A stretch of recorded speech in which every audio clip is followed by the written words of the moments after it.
रूस Ukraine war में सीधे उतर सकता है बेलारूस। रूस के डिप्टी विदेश मंत्री ने इसके संकेत दिए हैं। बेलारूस पर बढ़ रहा है पश्चिमी सेना का दबाव और आप समझिए कि बेलारूस बहुत अहम फैक्टर होगा। अगर वो सीधे जंग में उतर गया और यूक्रेन के लिए मुश्किल पैदा हो सकती है।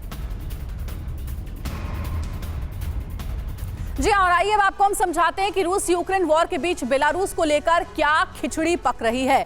इंफॉर्मेशन वॉल पर सारी डिटेल्स आपके सामने रखेंगे कि क्या वॉर में कूदने वाला है बेलारूस। रूस के मंत्री ने बेलारूस के वॉर में शामिल होने के लिए संकेत दे दिए हैं, सिग्नल दे दिया गया है। ऐसा बेलारूस पर हमले का संकट आया तो बदल सकती है रणनीति भी। और साथ ही बेलारूस की सीमा पर नाटो के सैन्य जमावड़े से टेंशन और ज्यादा बढ़ गया है। बेलारूस का क्या आरोप है? बेलारूस का आरोप है कि यूक्रेन उकसावे वाली कार्रवाई कर रहा है, यानी कि वो दिन दूर नहीं है जब बेलारूस पर भी हमला हो सकता है।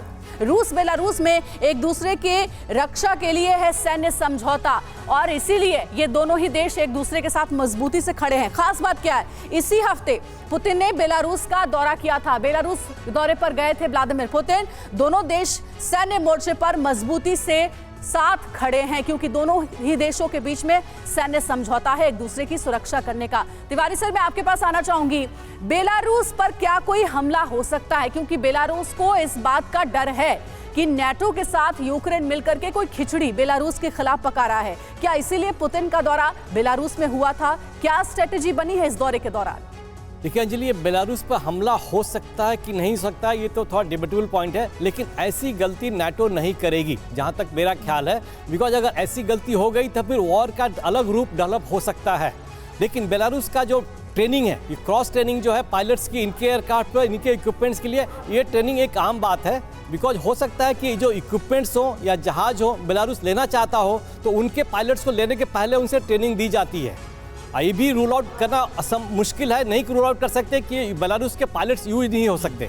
लेकिन जिस तरीके से ये वॉर चल रही है उसमें एरियल वॉरफेयर उतना ज़्यादा है नहीं। Basically it is a launching pad. Aircraft अगर यूज भी होगा तो खाली ट्रैजेक्टरी और ये मिसाइल्स और रॉकेट को लॉन्च करने के लिए यूज होगा।